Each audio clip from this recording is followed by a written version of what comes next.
여러분, 명절이 다가오면 마음이 설레십니까? 아마 솔직하게 말씀하시는 분은 많지 않을 겁니다. 반갑다는 마음보다 걱정이 먼저 올라오고 기대보다 긴장이 앞서는 분들이 적지 않으실 테니까요.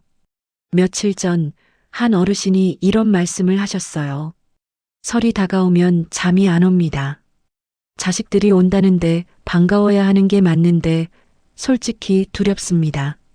무슨 말을 해야 할지 모르겠고 괜히 말을 꺼냈다가 분위기가 싸해질까봐 입을 다물게 됩니다. 명절이 끝나면 더 외롭습니다. 다 같이 있었는데 왜 더 허전한 건지 모르겠습니다. 이 이야기는 이분만의 이야기가 아닙니다. 국립정신건강센터 보고에 따르면 명절에 가족 구성원 사이에 과도한 기대를 하거나 자신의 노력에 대해 충분한 지지를 받지 못할 때 강한 실망감과 분노가 생긴다고 합니다. 그런데 흥미로운 점이 있습니다. 이 감정을 가장 깊이 느끼는 사람이 바로 부모라는 겁니다. 자녀는 명절이 끝나면 각자의 일상으로 돌아갑니다. 하지만 부모는 텅 빈 거실에 혼자 앉아서 아까 자식이 했던 말 한마디를 곱씹고 자신이 했던 말이 괜찮았는지 되돌아보고 다음번엔 더 잘해야지 하고 다짐하면서도 마음 한쪽이 쓸쓸해집니다. 왜 이런 걸까요? 이유는 단순합니다. 기대 때문입니다. 자식이 오면 이렇게 이야기하고 싶고 이런 분위기였으면 좋겠고 이런 말을 들었으면 하는 그림이 머릿속에 이미 그려져 있습니다. 그런데 현실은 그 그림대로 흘러가지 않습니다. 자녀는 핸드폰만 보고 대화는 겉돌고 며느리나 사위는 어색하고 손주는 할머니 할아버지보다 유튜브가 더 재미있습니다. 기대가 클수록 실망도 깊어지고 실망이 깊어질수록 명절이 두려워집니다. 그래서 오늘은 조금 다른 이야기를 해보려 합니다. 자식에게 어떻게 말해야 하는가가 아니라 내 마음을 어떻게 다루어야 하는가에 대한 이야기입니다. 기대를 내려놓는다는 것이 포기하는 것이 아닙니다. 사랑을 거두는 것은 더더욱 아닙니다. 오히려 기대를 내려놓을 때 비로소 있는 그대로의 자녀가 보이고 그때서야 진짜 대화가 시작됩니다. 오늘 영상에서는 명절마다 마음이 무거운 부모님들을 위해 편안한 마음으로 가족들과 행복한 명절을 보낼 수 있는 5가지 이야기를 준비했습니다. 구독과 좋아요, 알림 설정으로 여러분의 따뜻한 마음을 전해주세요. 지금부터 은빛 클래스와 함께 시작합니다. 설이 한 달 앞으로 다가오면 슬슬 시작됩니다. 장을 봐야 하고 집을 치워야 하고 뭘 해먹일지 머릿속이 복잡해집니다. 그런데 사실 가장 무거운 건 몸이 아니라 마음입니다. 올해는 자식들이 올까? 며느리 표정이 어떨까? 사위가 불편해하지는 않을까? 아들이 올해도 전화 한 통으로 때우지는 않을까? 이런 생각이 꼬리에 꼬리를 물기 시작하면 명절은 아직 오지도 않았는데 이미 지쳐 있습니다. 한 가지 여쭤보겠습니다. 여러분은 명절 전날 밤 어떤 기분이십니까? 설레는 분도 계시겠지만 솔직히 말하면 불안한 분이 더 많으실 겁니다. 반가운 마음과 걱정스러운 마음이 동시에 올라오는데 이상하게 걱정 쪽이 더 크게 느껴집니다. 이건 여러분의 성격 탓이 아닙니다. 심리학에서는 이걸 아주 명확하게 설명합니다. 미국의 한 연구에 따르면 명절 시즌이 두렵다고 답한 사람이 전체 응답자의 약 45%에 달했습니다. 절반에 가까운 사람들이 가족을 만나는 명절을 기대가 아니라 두려움으로 받아들이고 있다는 뜻입니다. 그런데 여기서 주목할 부분이 있습니다. 이 두려움의 정체가 무엇이냐는 겁니다. 자식이 무서운 게 아닙니다. 며느리가 두려운 것도 아닙니다. 진짜 두려운 것은 내가 기대한 만큼 돌아오지 않을 때의 그 감정입니다. 심리학에서는 이것을 기대 불일치라고 부릅니다. 머릿속으로 그려놓은 장면과 실제 벌어지는 상황 사이의 간극, 그 차이가 클수록 실망은 깊어지고 마음은 무너집니다. 예를 들어보겠습니다. 명절 아침 새벽부터 일어나 전을 부칩니다. 손목 통증이 있고 허리가 아프지만 참습니다. 자식들이 맛있게 먹는 모습을 보면 그걸로 충분하다고 스스로에게 말합니다. 그런데 막상 아들이 도착합니다. 현관문을 열자마자 하는 말이 엄마 와이파이 비밀번호 뭐야? 입니다. 며느리는 인사를 하긴 했지만 눈을 잘 마주치지 않고 손주는 들어오자마자 소파에 누워서 태블릿을 켭니다. 밥상을 차려놓았지만 다들 조용히 먹습니다. 어머니가 요즘 회사는 잘 다니고 있어? 하고 물으면 아들은 응, 뭐 그저 그래 한마디로 끝냅니다. 더 물어보고 싶지만 분위기가 허락하지 않습니다. 설거지를 하면서 어머니는 생각합니다. 내가 뭘 잘못했나? 왜 이렇게 어색하지? 예전에는 안 이랬는데. 이 장면 낯설지 않으시죠? 그런데 한 발짝 물러서서 보면 아들이 나쁜 마음으로 그런 건 아닙니다. 며느리도 일부러 눈을 피한 게 아닙니다. 손주는 원래 그 나이에는 그렇습니다. 다들 각자의 방식으로 편안해지려고 했을 뿐입니다. 문제는 어머니 머릿속에 있던 그림입니다. 자식이 들어오면 환하게 웃으면서 엄마 잘 지냈어?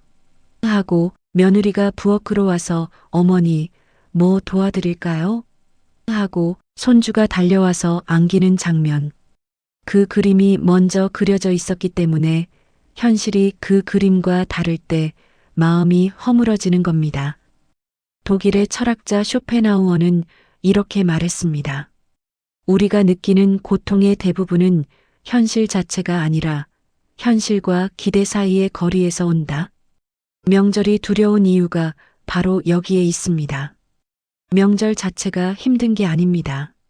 자식이 미운 것도 아닙니다. 내가 그려놓은 그림과 현실 사이의 간극, 그 틈에서 서운함이 자라고 서운함이 쌓이면 두려움이 됩니다. 국립정신건강센터의 보고서에서도 같은 맥락의 분석이 있습니다. 명절에 가족 구성원 사이에서 과도한 기대를 하거나 자신의 노력과 희생에 대해 충분한 정서적 지지를 받지 못하면 강한 분노와 실망감이 생긴다는 겁니다. 그런데 이 감정은 명절 당일에 갑자기 터지는 게 아닙니다. 며칠 전부터, 때로는 몇 주 전부터 서서히 올라옵니다. 장을 보면서 이거 해놓으면 좋아하려나 하는 생각, 집을 치우면서 깔끔하다고 느끼겠지 하는 기대, 전화를 기다리면서 올해는 먼저 연락하겠지 하는 바람. 이 모든 것이 하나하나 기대의 벽돌이 되어 쌓이고 명절 당일에 그 벽이 무너지는 겁니다. 그리고 가장 마음 아픈 부분이 있습니다. 자녀는 이 벽이 쌓이고 있었다는 사실 자체를 모릅니다. 부모가 얼마나 기대했는지, 얼마나 준비했는지, 얼마나 긴장했는지 알지 못합니다. 자녀에게 명절은 쉬는 날이지만 부모에게 명절은 시험과 같습니다. 잘해야 한다는 압박, 좋은 분위기를 만들어야 한다는 책임감, 그리고 그 모든 노력이 알아주어지지 않을 때의 허탈함. 서울시 정신건강복지센터 상담 사례 중 60대 남성 한 분이 이런 말씀을 하셨다고 합니다. 홀로 지내다가 명절이 되면 외로움이 평소보다 훨씬 커지고 무가치하다는 느낌과 우울감이 깊어진다고요.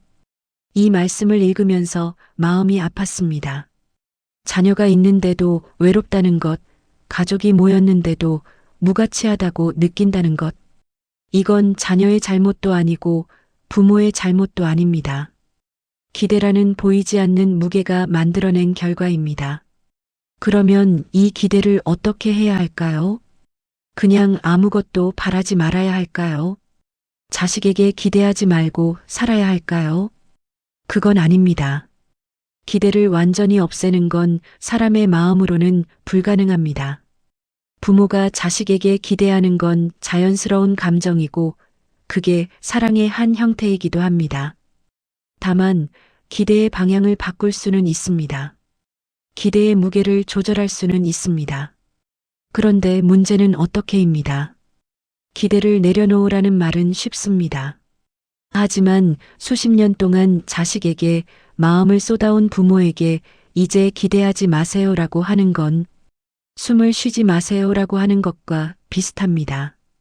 그래서 오늘은 기대를 없애는 것이 아니라 기대의 모양을 바꾸는 방법을 5가지로 정리해 보았습니다. 하나하나 천천히 가보겠습니다. 첫 번째, 결과 기대를 과정 기대로 바꾸기. 대부분의 부모가 하는 기대는 결과에 대한 기대입니다. 자녀가 이렇게 해줬으면 좋겠다. 이런 말을 해줬으면 좋겠다. 이런 반응을 보여줬으면 좋겠다. 전부 상대방의 행동에 대한 기대입니다. 그런데 상대방의 행동은 내가 통제할 수 없습니다. 아무리 바라도 결국 결정하는 건 상대입니다. 그러니 결과에 기대를 걸면 실망할 확률이 높을 수밖에 없습니다. 대신 과정에 기대를 걸어 보십시오.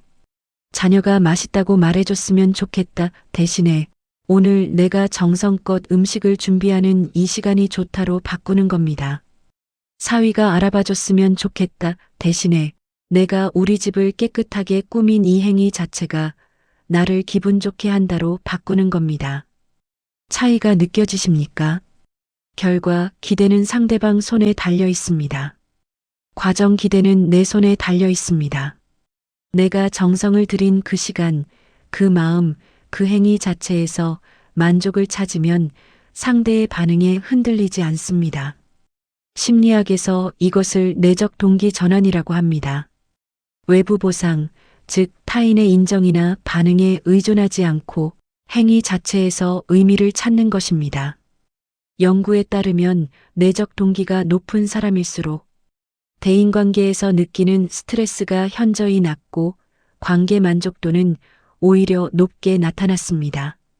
갈비찜을 만들면서 이걸 해놓으면 아들이 좋아하겠지라고 생각하는 순간 내 행복은 아들 손에 넘어갑니다. 하지만 오늘 이 갈비찜 양념 진짜 잘 됐다. 나도 한 점 먹어봐야지라고 생각하면 내 행복은 여전히 내 안에 있습니다. 두 번째, 구체적인 기대를 추상적인 감사로 바꾸기. 명절 전에 이런 생각을 해보신 적 있으실 겁니다. 올해는 아들이 먼저 전화해서 몇 시에 도착한다고 알려주면 좋겠다. 며느리가 과일이라도 하나 사가지고 왔으면 좋겠다. 손주가 할머니라고 크게 불러줬으면 좋겠다.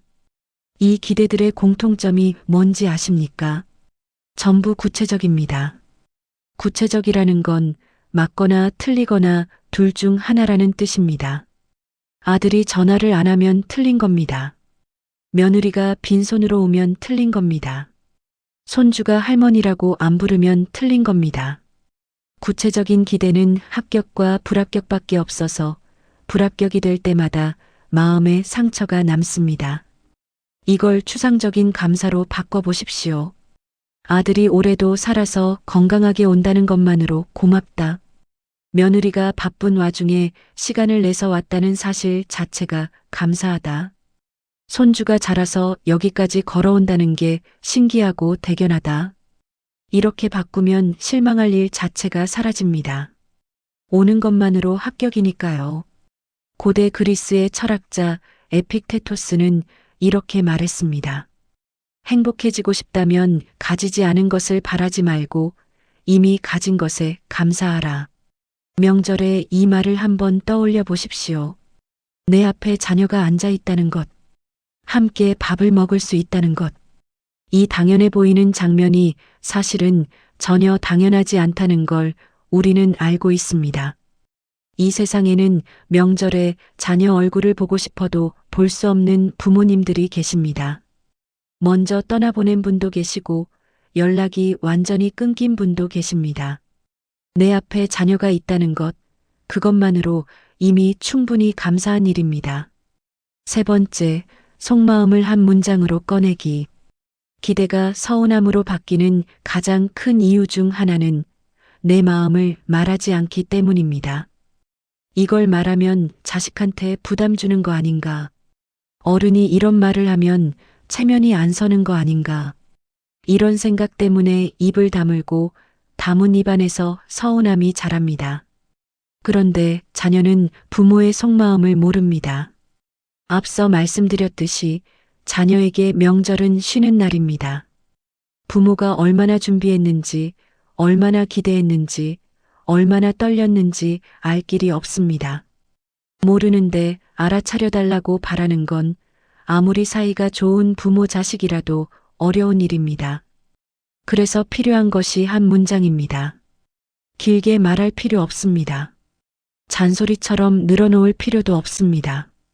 딱 한 문장이면 됩니다. 내가 와줘서 엄마 오늘 정말 좋다. 이 한마디면 충분합니다. 이 문장에는 기대도 없고 요구도 없고 압박도 없습니다. 그냥 지금 이 순간 내가 느끼는 감정을 있는 그대로 전하는 것뿐입니다. 임상심리학자 토머스 고든은 이것을 I- 메시지라고 불렀습니다. 너는 왜 전화를 안 하니가 아니라 내 목소리를 들으면 엄마가 힘이 난다로 바꾸는 것입니다. 너는 왜 늦게 왔어가 아니라 기다리는 동안 보고 싶었다로 바꾸는 것입니다. 주어를 너에서 나로 바꾸기만 해도 문장의 온도가 완전히 달라집니다. 너로 시작하는 문장은 상대를 긴장시키고 나로 시작하는 문장은 상대의 마음을 엽니다. 뇌과학 연구에서도 비슷한 결과가 나왔습니다. 아니, 그게 아니라로 시작하는 부정형 문장을 들었을 때 상대방의 스트레스 호르몬인 코르티솔 수치가 올라간다는 연구가 있습니다. 반면 그렇구나로 시작하는 수용형 문장을 들었을 때는 친밀감 호르몬인 옥시토신이 올라갔습니다. 명절에 자녀와 대화할 때 거창한 화법을 외울 필요는 없습니다. 그냥 한 문장만 기억하십시오. 내가 와줘서 좋다. 이 말 한마디가 10마디 잔소리보다 강합니다. 네 번째, 자녀의 사정을 한 번만 상상해 보기. 부모는 자녀를 볼 때 내 자식으로 봅니다. 어린 시절 내가 밥 먹이고 입히고 재워준 그 아이의 연장선으로 봅니다. 당연한 일입니다. 그런데 지금 내 앞에 있는 자녀는 더 이상 그 아이가 아닙니다. 직장에서 스트레스를 받고 배우자와 관계를 조율하고 아이를 키우면서 체력과 정신력을 소진하고 있는 성인입니다. 명절에 자녀가 피곤한 표정으로 온다면 그건 부모한테 오기 싫어서가 아니라 오기까지의 과정이 힘들었기 때문일 수 있습니다. 고속도로에서 몇 시간을 버티고 아이를 달래고 배우자와 어느 집을 먼저 가느냐로 실랑이를 하고 그 와중에 직장에서 온 카톡에 답장까지 해야 했을 수 있습니다. 서울시 정신건강상담 내역에 따르면 중장년층 자녀 세대가 명절에 겪는 스트레스의 주요 원인은 경제적 부담과 가족 돌봄의 이중고입니다. 시댁과 친정 방문 순서 문제로 부부 갈등이 생기고 제사 준비와 가사 분담으로 체력이 고갈되고 거기에 자녀까지 돌봐야 하니 명절이 끝나면 탈진 상태가 됩니다. 이런 사정을 한 번만 떠올려 보시면 자녀의 무뚝뚝한 표정이 다르게 보입니다. 저 아이도 지금 힘들구나. 이 한마디를 마음속으로 되뇌이는 것만으로도 서운함의 크기가 줄어듭니다. 독일의 철학자 마르틴 부버는 이렇게 말했습니다. 진정한 만남은 상대를 내 기준으로 판단할 때가 아니라 상대의 자리에서 바라볼 때 시작된다.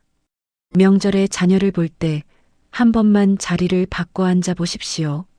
내 서운함을 잠시 내려놓고 저 사람의 하루를 상상해 보십시오.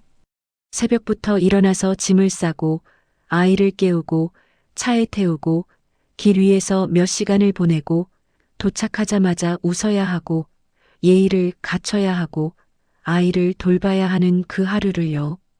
그 상상을 한 번 하고 나면 늦게 왔네라는 말 대신 고생했다.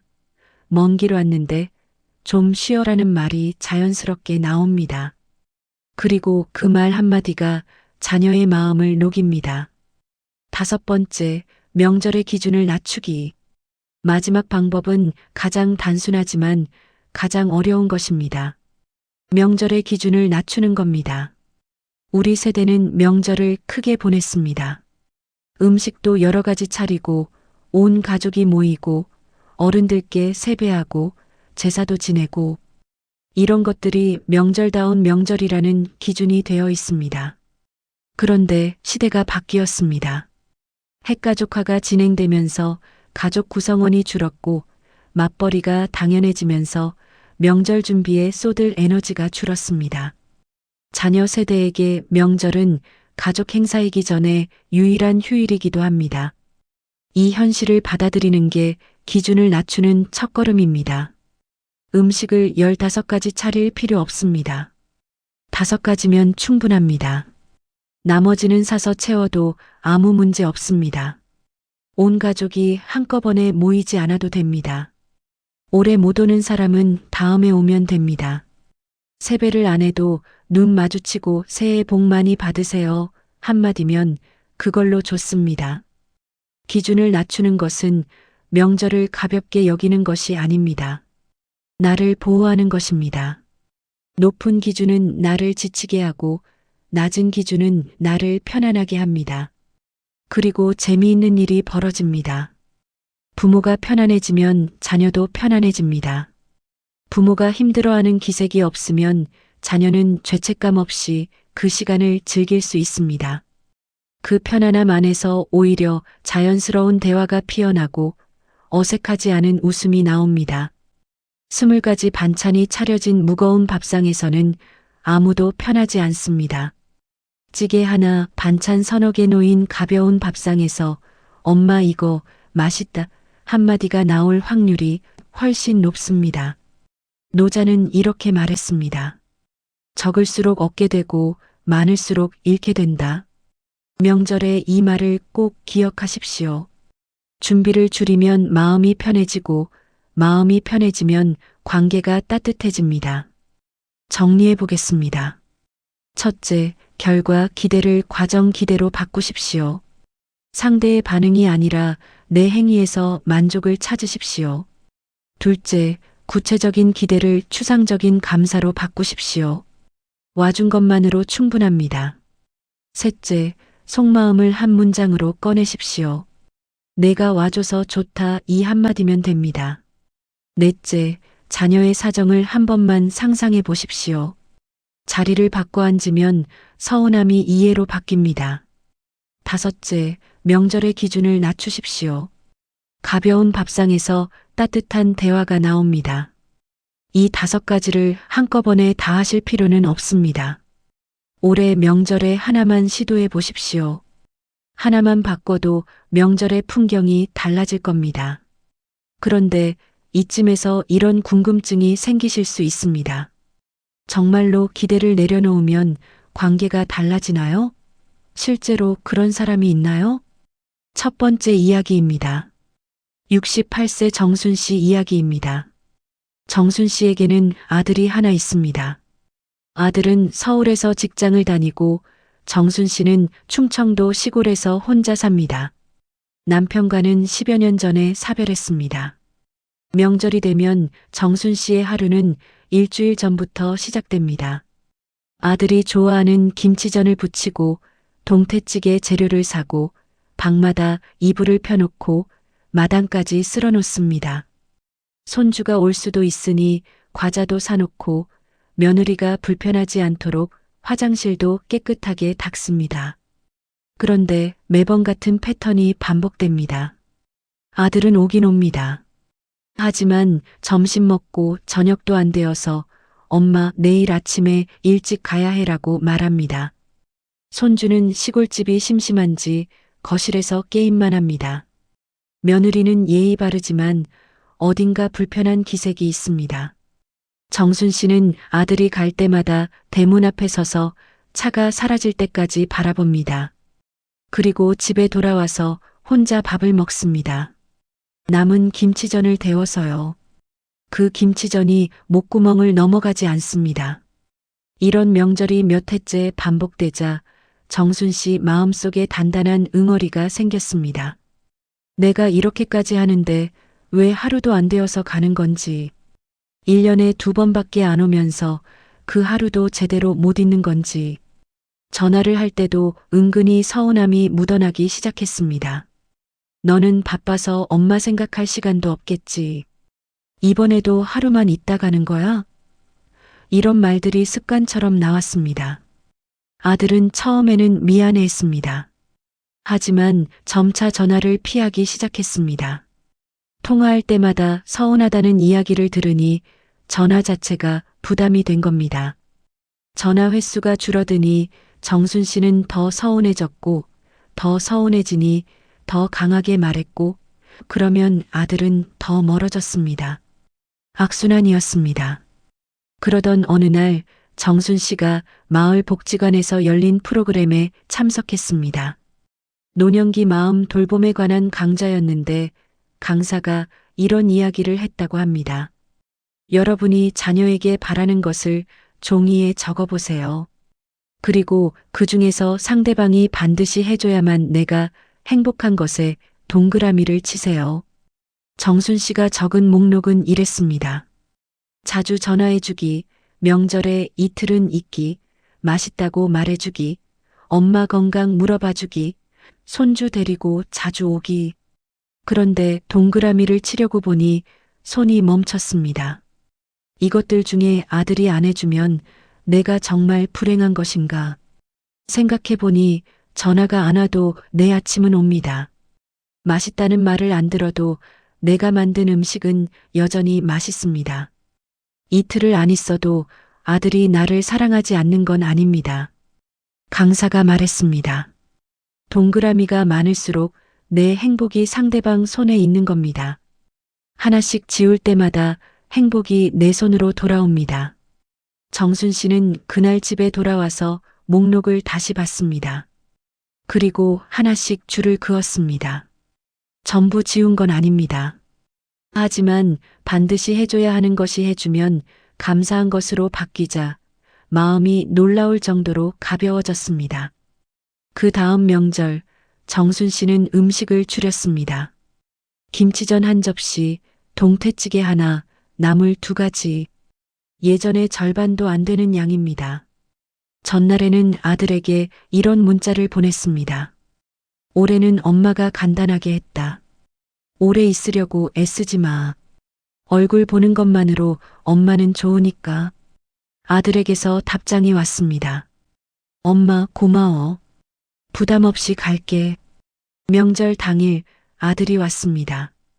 밥상은 간소했지만 분위기는 전과 달랐습니다. 정순 씨가 먼저 많이 안 했는데 맛있게 먹으라고 말하니 아들이 웃으면서 엄마 동태찌개는 어디서 못 먹으라고 했습니다. 전에도 속으로는 그렇게 생각했을 겁니다. 하지만 밥상이 무거우면 분위기도 무거워서 그 한마디가 나오지 않았던 겁니다. 식사 후에 아들이 설거지를 하겠다고 했습니다. 정순 씨는 이번에는 거절하지 않았습니다. 그래, 내가 해줘. 엄마는 좀 쉴게.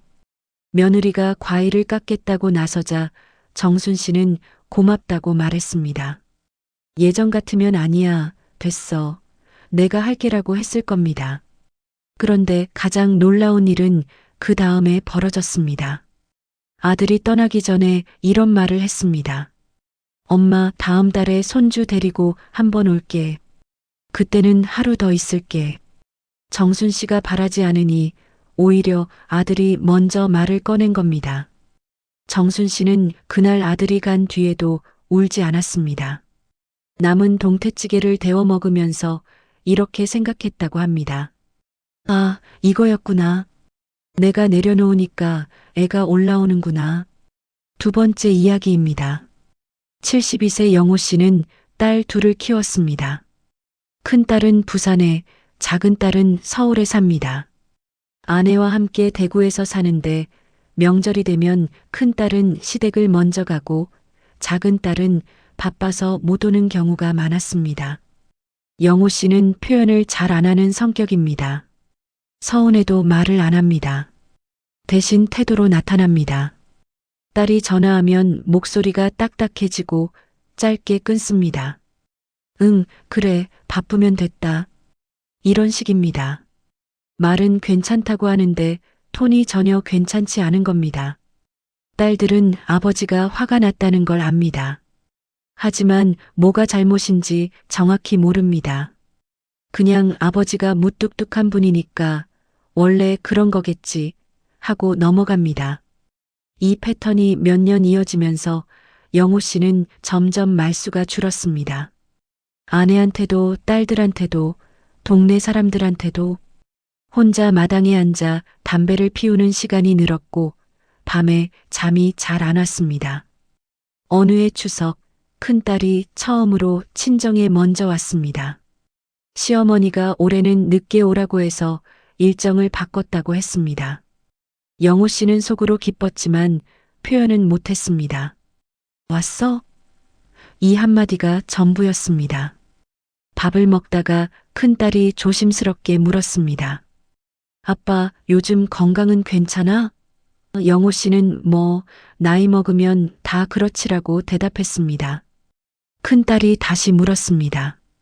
아빠, 혹시 우리한테 서운한 거 있어?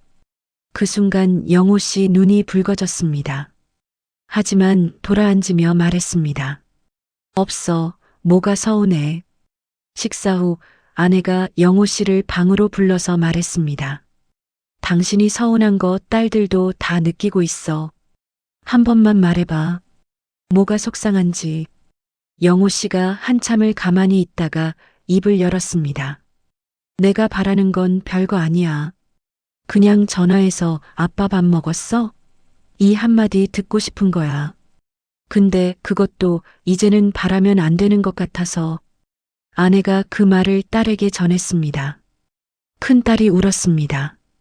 아빠가 그런 마음이었는지 몰랐어요. 저는 아빠가 통화하기 싫어하는 줄 알았어요.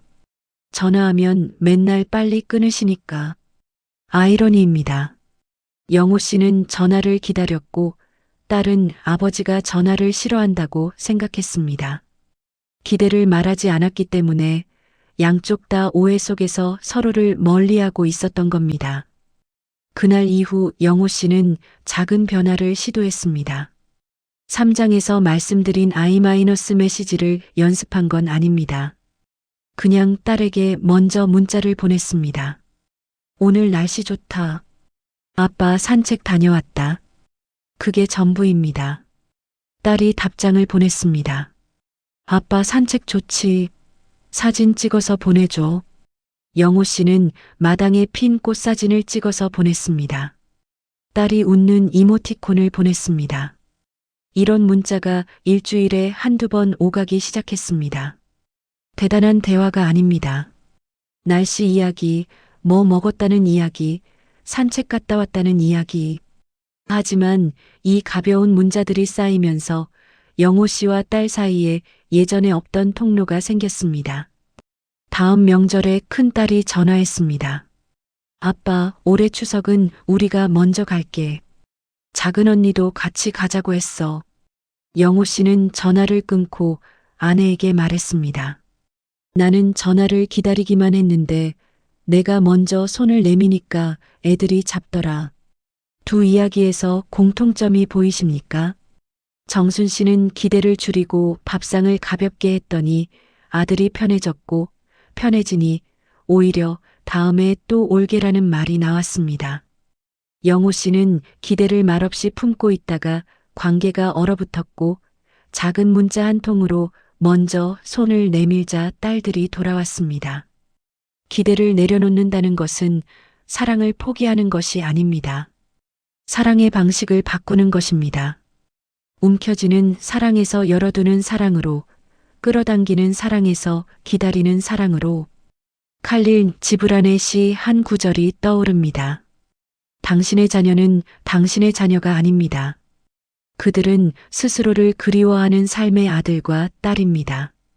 그들은 당신을 통해 왔지만 당신에게서 온 것이 아니며 당신과 함께 있지만 당신에게 속한 것이 아닙니다. 이 시가 차갑게 느껴질 수도 있습니다. 하지만 여기에 깊은 사랑이 있습니다.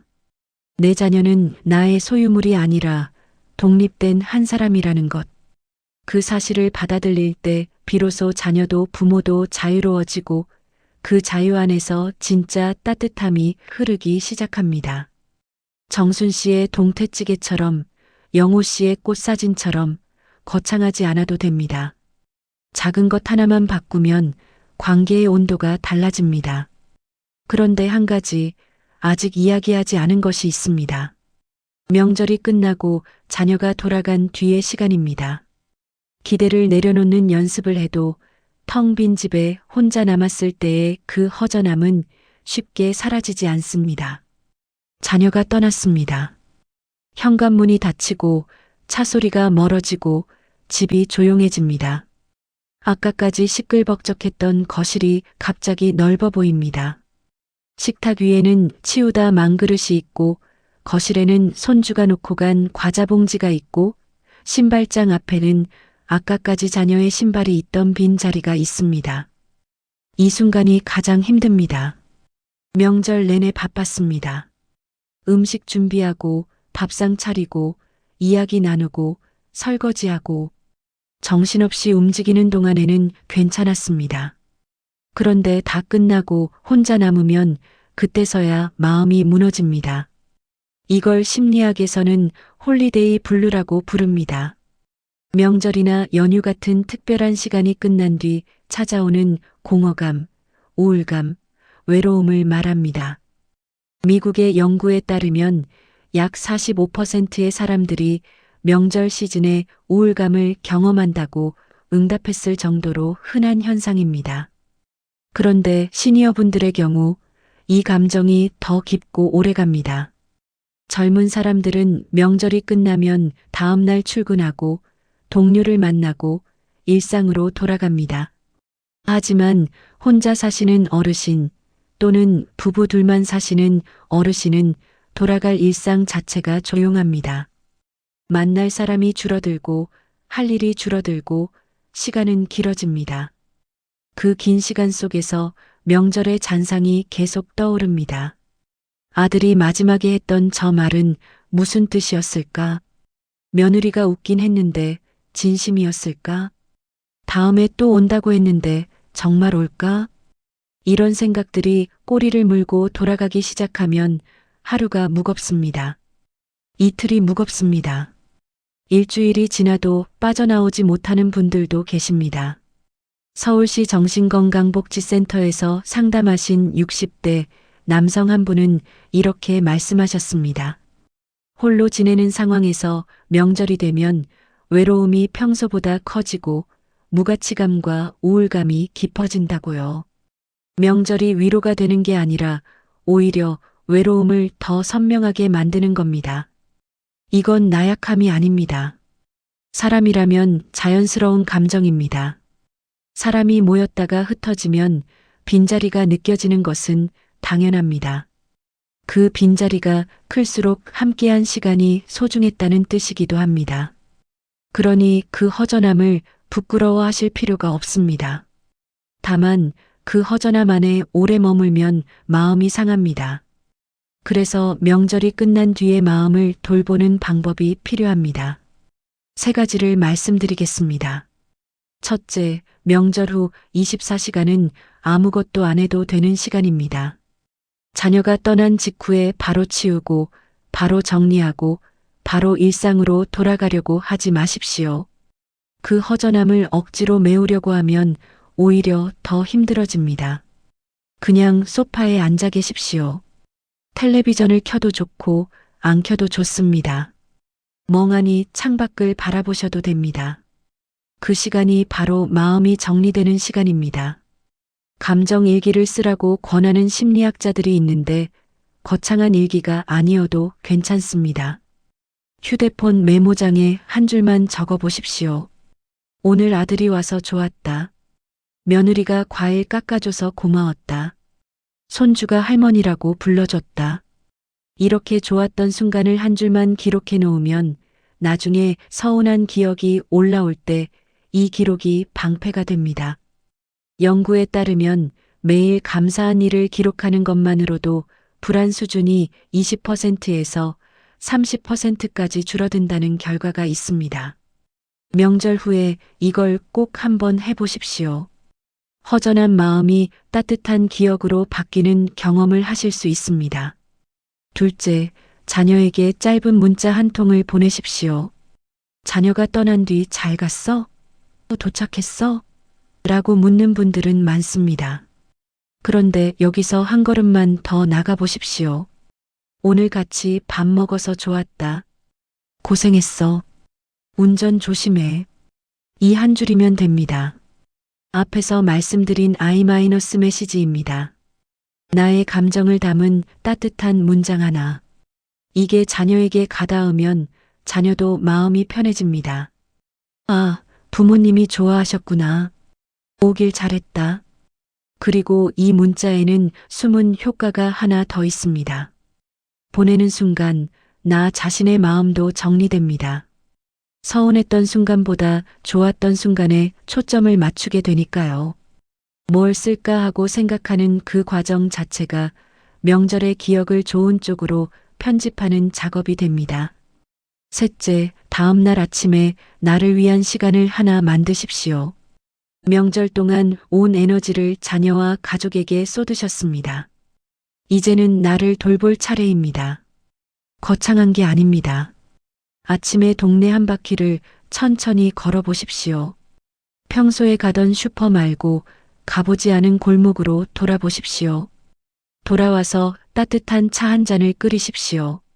아무도 만나지 않고 아무 역할도 하지 않는 시간. 엄마도 아니고 할머니도 아니고 아내도 아니고 그냥 나로 있는 시간입니다. 그 시간 동안 이렇게 한번 물어보십시오. 오늘 내 마음은 어떻지? 대답이 바로 안 나와도 괜찮습니다. 질문을 던졌다는 것 자체가 이미 나를 돌보기 시작했다는 증거입니다.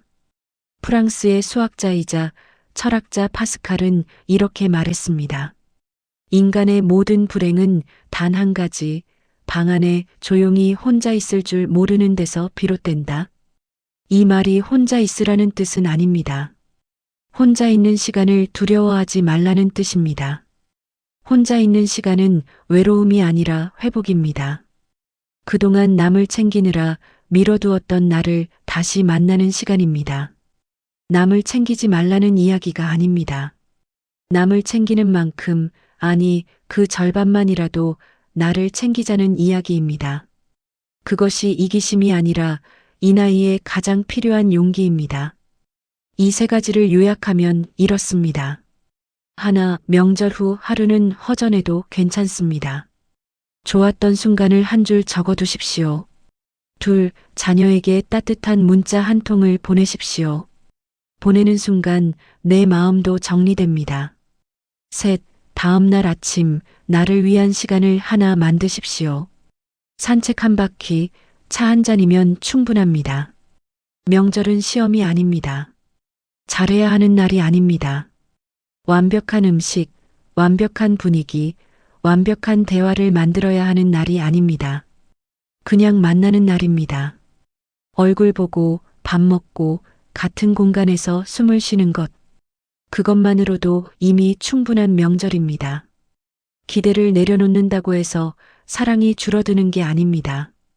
오히려 기대를 내려놓을 때 있는 그대로의 자녀가 보이고, 있는 그대로의 오늘이 보이고, 있는 그대로의 내가 보입니다. 그리고 그 있는 그대로가 사실은 가장 따뜻한 명절입니다. 올설에 한번 시도해 보십시오. 음식을 좀 줄여 보십시오. 기대를 한 칸만 낮춰 보십시오. 자녀에게 와줘서 좋다 한마디를 건네 보십시오. 그 작은 변화가 명절의 풍경을 바꿀 겁니다. 두렵던 명절이 편안한 명절로, 무거웠던 마음이 가벼운 마음으로 달라질 겁니다. 오늘 이 영상을 끝까지 들어주신 여러분은 이미 변화를 시작하신 분들입니다. 긴 이야기 끝까지 함께 해주셔서 감사합니다. 은빛 클래스는 여러분의 따뜻하고 품격 있는 인생 후반전을 늘 응원합니다. 오늘 영상이 도움이 되셨다면 구독과 좋아요, 그리고 주변에 이 영상이 필요한 분께 공유해 주시면 정말 큰 힘이 됩니다. 건강하십시오. 그리고 무엇보다 자기 자신을 아끼십시오.